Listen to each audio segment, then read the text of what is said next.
कार्यपत्रक number 1। इस class में पढ़ेंगे क्लास 9 और कार्यपत्रक नंबर 1 के बारे में। जो विषय वस्तु दे रखी है वह दे रखी है संख्या संबंधी अवधारणाएं। मतलब इसमें हम पढ़ेंगे जो संख्या संबंधी अवधारणा है उसके बारे में अध्ययन करेंगे। पहला होगा आपका अभाज्य संख्या, गुणनखंड और अभाज्य गुणनखंड के बारे में समझिए। तीनों को समझिएगा, अभाज्य संख्या क्या है, गुणनखंड क्या है और अभाज्य गुणनखंड किस प्रकार। पहला जो दे रखा है वो आपके अभाज्य संख्या है। क्या दे रखी है? अभाज्य संख्याएं। देखो अभाज्य संख्याएं क्या है, क्या होती है, कौन सी होती है? वे संख्याएं जिनके गुणनखंड स्वयं एक, वे संख्याएं जिनका गुणनखंड स्वयं एक और स्वयं वह संख्या ही होती है, अर्थात ऐसी संख्याएं केवल एक और उसी संख्या का भाग जाए अभाज्य संख्याएं कहलाती हैं। जैसे उदाहरण 2, 3, 5, 7, 11, 13, 17 इत्यादि।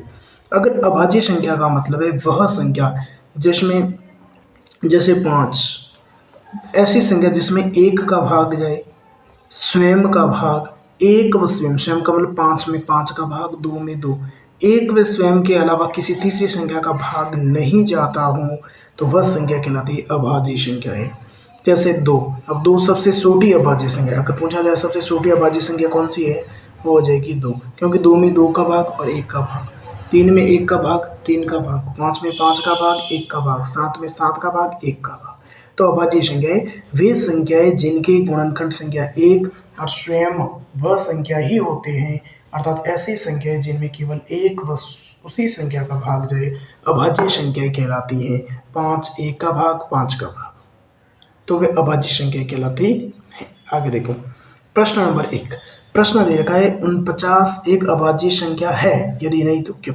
देखो 49, पहला देखो 49 में 1 का भाग, स्वयं 49 का भाग और इसके अलावा कोई तीसरी संख्या का भाग जाता है 7 का भाग। तो अगर 7 का भाग जाता है तो ये कौन सी संख्या हो जाएगी? भाज्य संख्या। तो कैसी संख्या है ये? भाज्य संख्या है, क्योंकि इन 49 के गुणनखंड, 49 के गुणनखंड करने पर एक व स्वयं 49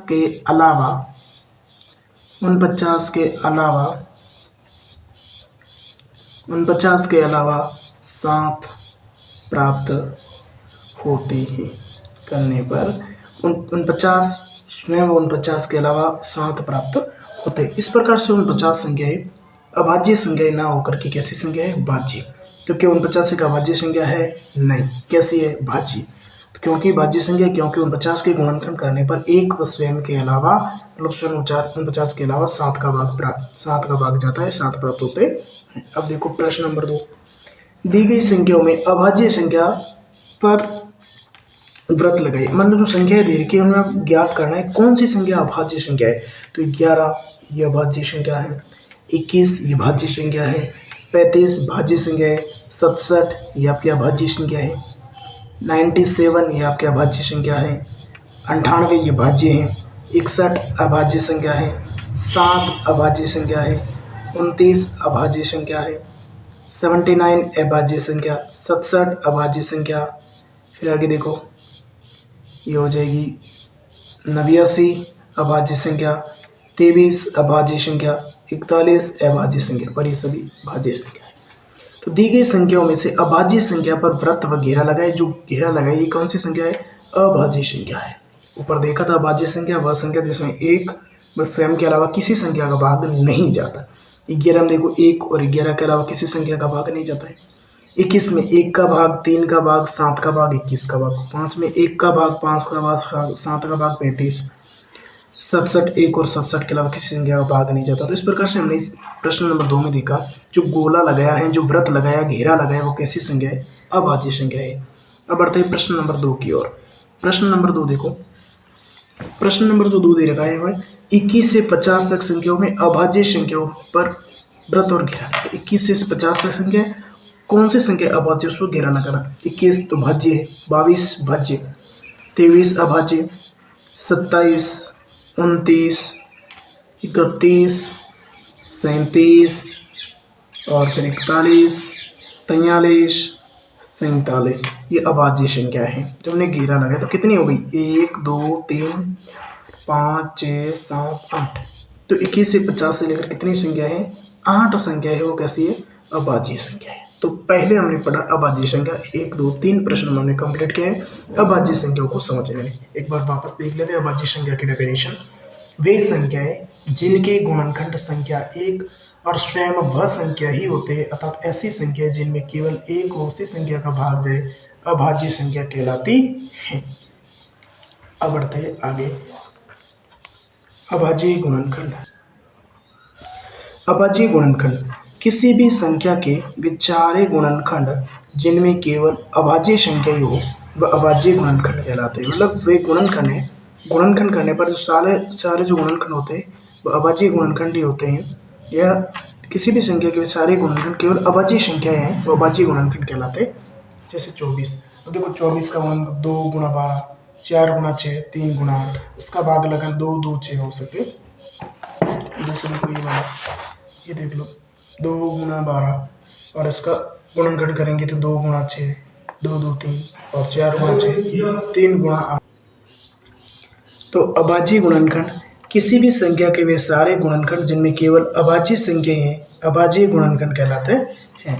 24 का गुणनखंड करने पर 2 गुणा 12, 2 गुणा 12 का गुणनखंड हो जाएगा 2 गुणा 6 और 6 का वापस गुणनखंड होगा 2 गुणा 3, तो 2 गुणा 2 गुणा 2 गुणा 3। या 24 में पहले 4 का भाग 4 गुणा 6, 4 के गुणनखंड 2 गुणा 2 और ये 6 के और गुणनखंड 2 गुणा 2 और 6 के 2 गुणा 3। या 3 का भाग 3 गुणा 8, 3 का गुणनखंड 3 और 2 का गुणनखंड 2 गुणा 4, 3 गुणा 2, 4 का गुणनखंड 2 गुणा 2, 2 गुणा 2 गुणा 3 गुणनखंड 24 के अभाज्य गुणनखंड है जिसमें 2 व 3 अभाज्य संख्याएं हैं। अब देखो प्रश्न नंबर जो 4 दे रखा है सही उत्तर में कोष्टक लिखिए। सही उत्तर का कोष्टक लिखना है। प्रश्न नंबर 4 का पहला प्रश्न है 16 के अभाज्य गुणनखंड लिखिए।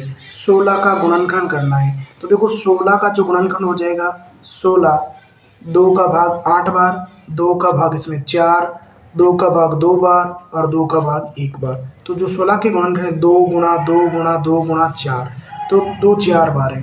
तो ऑप्शन नंबर जो 6 है वो राइट है। फिर पढ़ेंगे प्रश्न नंबर 2 56 के अभाज्य गुणनखंड लिखिए। यह 56 के अभाज्य गुणनखंड है। जो 56 संख्या दे रखी है जो 56 है उसका अभाज्य गुणनखंड करना है।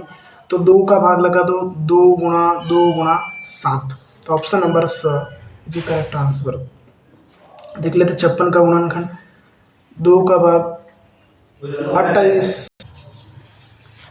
तो 56 के अभाज्य गुणनखंड 2 का भाग 28, 2 का भाग 14, 2 का भाग 7, 7 का भाग 1। तीसरा प्रश्न दे रखा है 70 के अभाज्य गुणनखंड है। 70 जो संख्या है उसके अभाज्य गुणनखंड ज्ञात करना है। तो देखो 70 है, 2 का भाग लगा तो 35, 5 का भाग 7 और 7 का भाग 2 गुणा 5 गुणा 7। तो इसमें हो जाएगा 2 गुणा 7 गुणा 5 या 5 गुणा 7। ऑप्शन नंबर बी जी करेक्ट आंसर। अब प्रश्न नंबर 5 देखो मिलान कीजिए। जो एक तरफ संख्या दे रखी है संख्या और दूसरी तरफ दे रखा है अभाज्य गुणनखंड, दूसरी तरफ दे रखा है अभाज्य गुणनखंड और मिलान करना है।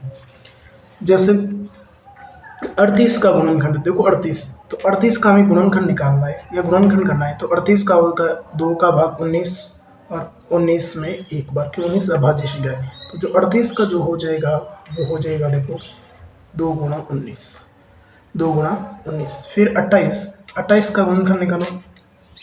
देखो 28, 2 का भाग 14, 2 का भाग 7 और 7 का भाग 1, 2 गुणा 7।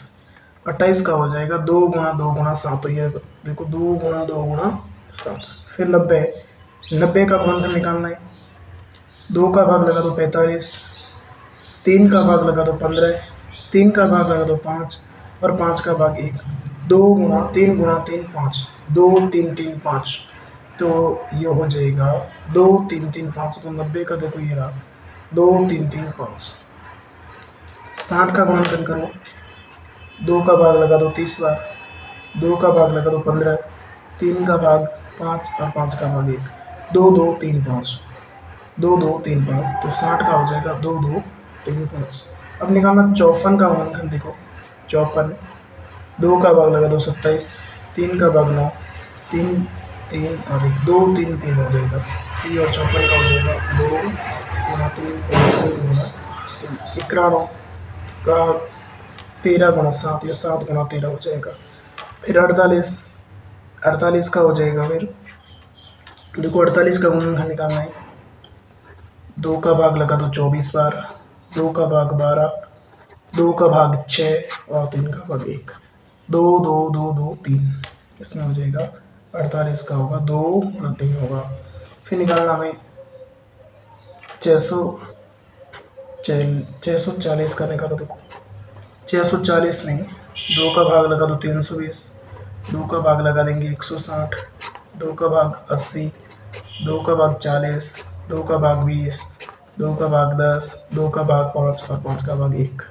तो 1 2 3 4 5 6 7 7, तो 640 का हो जाएगा 50। अब निकालना है 680 का हो जाएगा 2 गुणा 5 गुणा 5 गुणा 17, और 850 का हो जाएगा 2 गुणा, एक बार निकाल देते हैं 680 का निकाल देते हैं। 680,